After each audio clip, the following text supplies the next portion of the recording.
हरिओम। सादर जय जिनेन्द्र, जय पंच परमेष्ठी भगवान।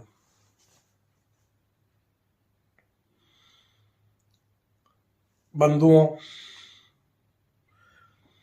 अपने विश्व मानव परिवार को कल्कि ज्ञान सागर के अनुसार आध्यात्मिक ज्ञान की बातें बताने से पहले मैं कल्कि साधक कैलाश मोहन हमारी सुंदर सृष्टि के रचयिता, सृष्टि के सभी जीव जीवात्माओं के जन्मदाता, पालनहार, संपूर्ण मानव जगत के लोगों के परम माता पिता परमात्मा, देवलोक में विराजमान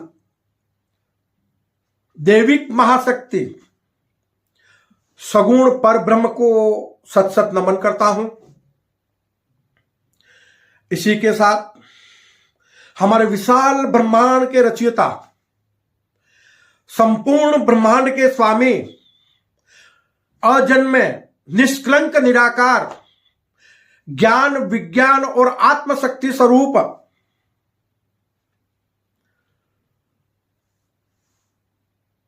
हमारे संपूर्ण मानव जगत के परम गुरुवर, ज्ञान के दातार,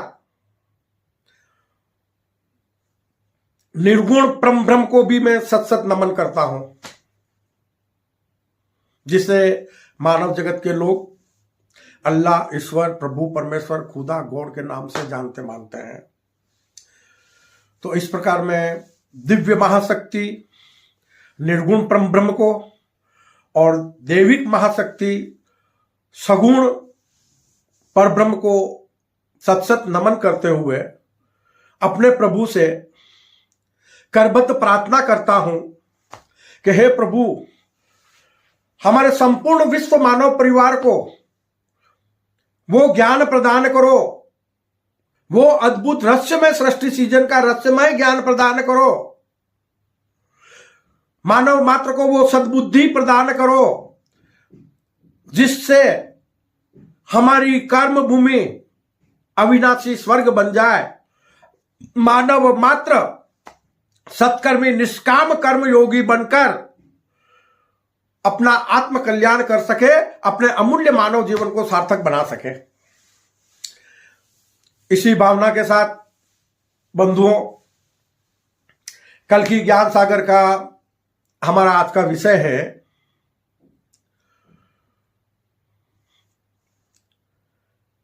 ईश्वर एक है, उसके दो स्वरूप और दो चरित्र हैं। कर्म भूमि पर जिस कर्म योगी ने ईश्वर के और स्वयं के सत्य स्वरूप को जान लिया, निर्गुण और सगुण के भेद को जान लिया, उसका अमूल्य मानव जीवन सार्थक हो गया।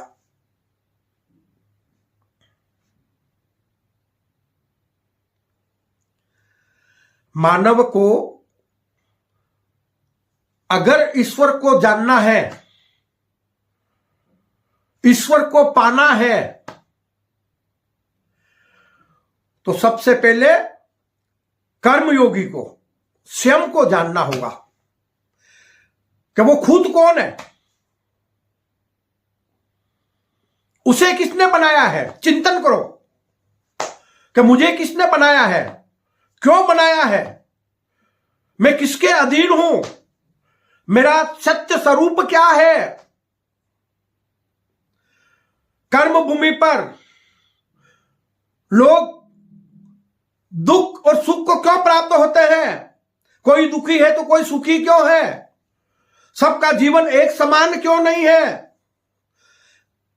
सारी व्यवस्थाएं मानव जगत के लिए एक समान क्यों नहीं है। जब चिंतन करोगे तो पता लगेगा कि मानव जीवन कर्म प्रधान है। जैसे जैसे कर्मयोगी कर्म करते हैं कर्म भूमि पर, उन्हें उनके कर्मों का वैसा फल मिलता है। तो हमें कर्म करने के ज्ञान की जरूरत है। कर्म भूमि पर सभी कर्म योगियों को, मानव मात्र को ईश्वर से ज्यादा,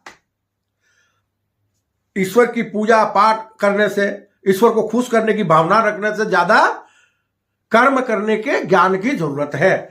अगर मानव कर्म करने का ज्ञान ग्रहण कर ले तो फिर उसमें और ईश्वर में कोई भेद नहीं रह जाएगा। वो साक्षात कर्म भूमि पर परमात्मा स्वरूप बन जाएगा, भगवान का रूप बन जाएगा। ईश्वर में और मानव में कोई भेद नहीं रह जाएगा। क्यों? कि कर्म भूमि पर मानव निर्गुण ईश्वर का सगुण स्वरूप है। अब निर्गुण ईश्वर कौन? निष्कलंक, निराकार, अजन्मा, अजर, अमर, अविनाशी, जिसे किसी ने बनाया नहीं, जिस दिव्य महाशक्ति को कोई मिटा नहीं सकता, जो दिव्य महाशक्ति ज्ञान, विज्ञान और आत्मशक्ति स्वरूप है और जिसकी इच्छा शक्ति से विशाल ब्रह्मांड की उत्पत्ति होकर उसी के सगुण स्वरूप का प्राकट्य हुआ, जिसे हम देविक महाशक्ति कहते हैं। और उस सगुण स्वरूप से सृष्टि का सृजन होकर और सृष्टि में अनेक प्रकार के जीव जीवात्माओं की उत्पत्ति हुई। तो प्रभु का सगुण स्वरूप सृष्टि के जीव जीवात्माओं के माता पिता के रूप में जन्मदाता पालनहार बना हुआ है। प्रभु का सगुण स्वरूप, मायावी सगुण स्वरूप, क्योंकि ये सृष्टि पूरी मायावी है। यहां हम आपको बता देते हैं कि ये भौतिक दृष्टि से जो नजर आ रहा है सब असत्य है और परम सत्य जो है वो मानव मात्र के भीतर है, वो परम सत्य है। क्यों? कि ये जो मायावी चेहरे हैं ना, रूप रंग, वो तो हमेशा बदलते रहते हैं।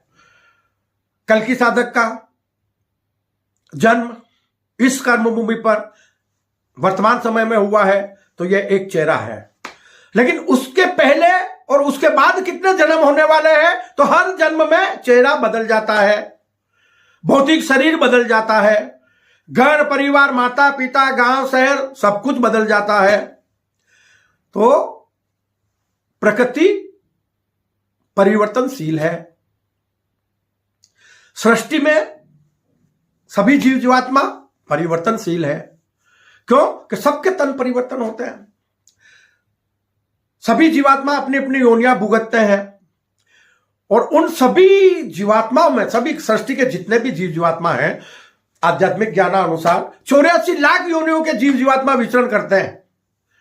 तो हम आपको बार बार बता रहे हैं ना कि 83,99,999 योनि के जीव जहां जो मिला खा पी लिया और धरती माता की गोद में शयन कर लेते हैं। उनके अपने जीवन का कोई मकसद नहीं है। मकसद अगर किसी के जीवन का है तो वो है मानव।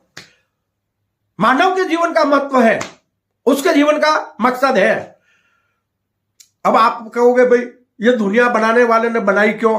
तो आपको ये कल्कि ज्ञान सागर नीड एंड क्लीन शब्दों में बताता है, अद्भुत रहस्यमय सृष्टि सीजन के रहस्यमय ज्ञानानुसार दुनिया किसी ने बनाई नहीं है, बन गई है।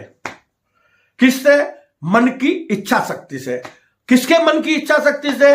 निर्गुण ब्रह्म दिव्य महाशक्ति की इच्छा शक्ति से। एको अहम बहुश्याम आध्यात्मिक ज्ञान में बताया हुआ है, वेदों में भी बताया हुआ है कि मैं एक हूं, एक से अनेक हो जाऊं या अपने स्वरूप को देखूं। बस इतनी भावना आने से विशाल ब्रह्मांड की उत्पत्ति होकर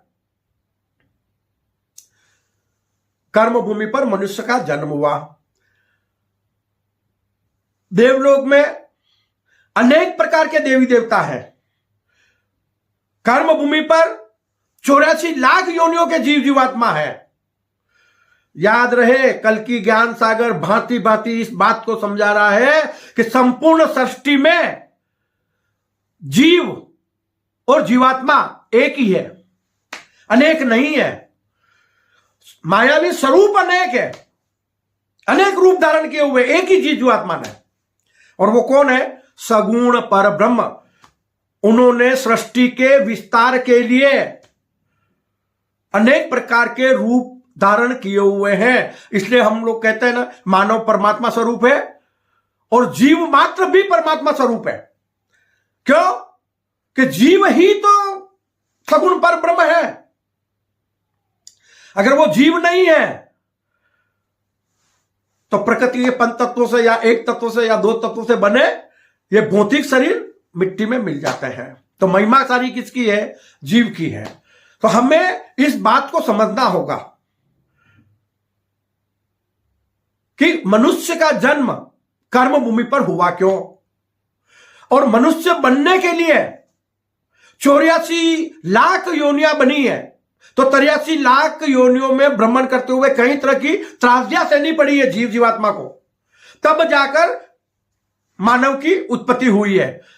क्योंकि विज्ञान के आधार पे भी आप देखो कि मानव एक वक्त था, ज्यादा पीछे नहीं जाना आप, हमारी ये सृष्टि के अंदर मानव की जो वर्तमान प्रजाति है उसकी उत्पत्ति को अगर आप देखोगे तो किस तरह से वो धीरे धीरे डेवलपमेंट हुई है। मतलब एक वक्त था तो जानवरों की तरह, जंगली जानवरों की तरह इंसान भी जंगलों में रहते थे, मांसाहार जंगली जानवरों की तरह करते थे, कोई तरह की कोई सभ्यता नहीं थी। और धीरे धीरे धीरे धीरे वन मानुष, पहले बंदर जैसे थे, पानी के अंदर एक जीव की उत्पत्ति हुई, उसी पानी में फिर एक ऐसा जीव उत्पन्न हुआ साइंस के अनुसार जो जमीन पे भी यानी धरती पे भी चल सकता है, पानी में भी रह सकता था। और फिर धीरे धीरे धीरे धीरे उस जीव से डेवलपमेंट होते होते होते होते पशु के रूप में 4 पैर वाला जीव बना। और 4 पैर वाले जीव को अपन कहते हैं वन मानुष, बंदर से वन मानुष। और वन मानुष बनने के बाद में वो वन मानुष धीरे धीरे धीरे धीरे डेवलपमेंट हुआ। तो आज इंसान परमात्मा स्वरूप बन चुका है। आज मानव की सभ्यता आकाश की ऊंचाइयों को छू रही है। एक वक्त था तो भोजन पकाने का भी मानव के पास साधन नहीं था, कच्चा मांस खाते थे। इतिहास पढ़ो आप, उसमें सब मालूम पड़ेगा, साइंस भी आपको सब चीजें बताएगा। और आज हमारे पास क्या कुछ नहीं है, यह एक चिंतन और मनन करने की बात है। क्योंकि हमें अपना मानव जीवन कर्म भूमि पर सार्थक बनाना है तो 3 बातों का ज्ञान हमने पहले भी वीडियो में बताया कि बहुत जानना जरूरी है। ब्रह्म, ईश्वर कौन है, उसका सत्य स्वरूप क्या है। आध्यात्म, आध्यात्म का मतलब स्वयं को जानना, अपने भीतर की आत्मा को जानना। और कर्म, हमारा जीवन, मानव जीवन कर्म प्रधान क्यों है और हम किस तरह से अकर्मी बन सकते हैं और कैसे कर्म करके मानव जीवन को सुखद बना सकते हैं, यह बात का ज्ञान, इस बात का ज्ञान होना हमें जरूरी है। तो धार्मिक स्थलों में जाने से या अदरवाइज लाखों रुपया देकर कथाएं कराने से उस ज्ञान की प्राप्ति नहीं होती है। ज्ञान की प्राप्ति होगी तो आपके भीतर से होगी।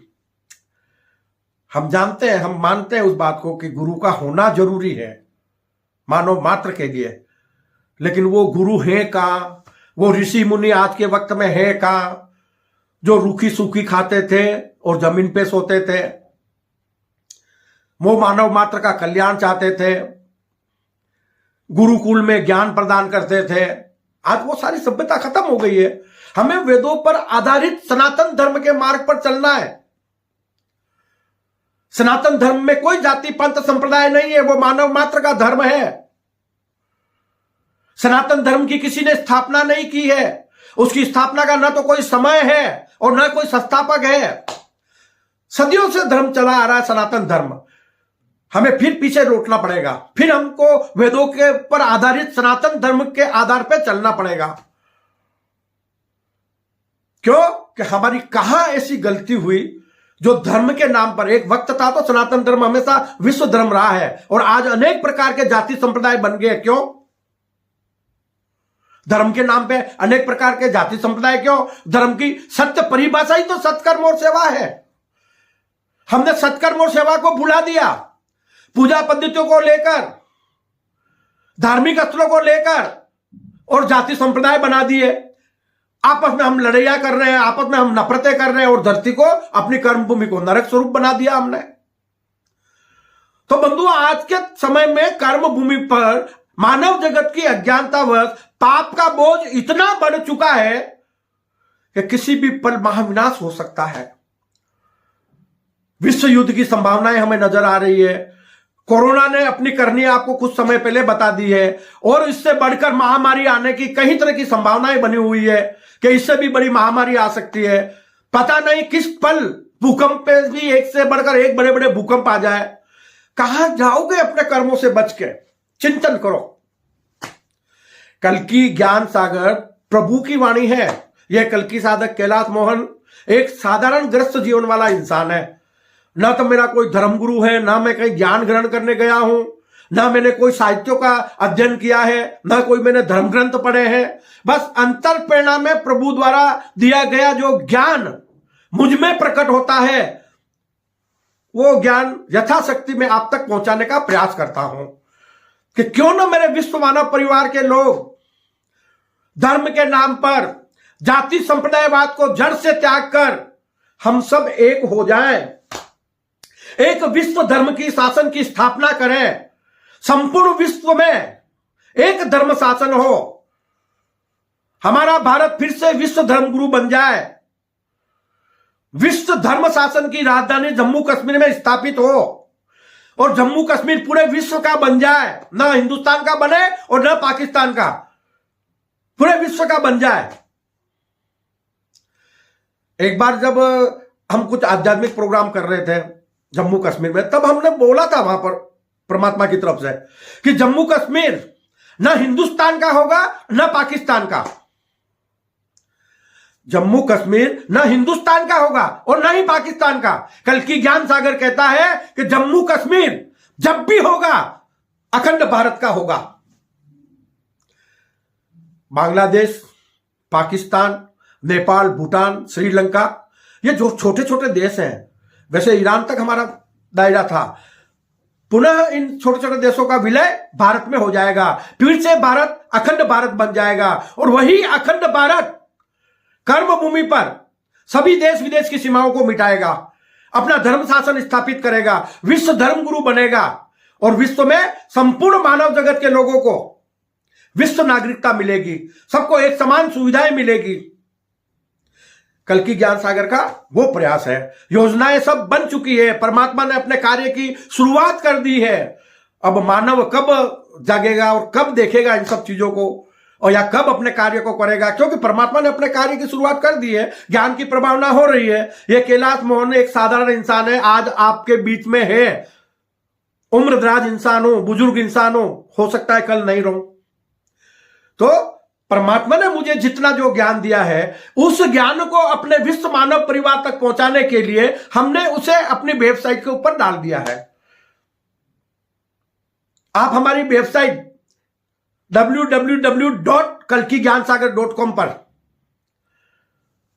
जाकर एक से बढ़कर एक प्रभु द्वारा दिया गया ज्ञान ग्रहण कर सकते हो, अपने अमूल्य मानव जीवन को सार्थक बना सकते हो। और इसी के साथ हमारा ये YouTube चैनल कल्कि ज्ञान सागर, इसके माध्यम से भी आप यथाशक्ति हम जो भी बता रहे हैं आपको, उस ज्ञान को आप ग्रहण कर सकते हो। क्योंकि मौखिक तौर पे मैं इतना नहीं बता सकता जितना मैं लेखन कार्य में बता सकता हूं, लेकिन मौखिक तौर पे क्या है कि युगा अनुसार आज चलन है YouTube चैनल का है, हम उससे वाणी जन जन तक पहुंचा सकते हैं, छोटे छोटे संदेश हम लोगों तक पहुंचा सकते हैं। फिर विस्तार से जानने के लिए लोग वेबसाइट से जुड़ सकते हैं,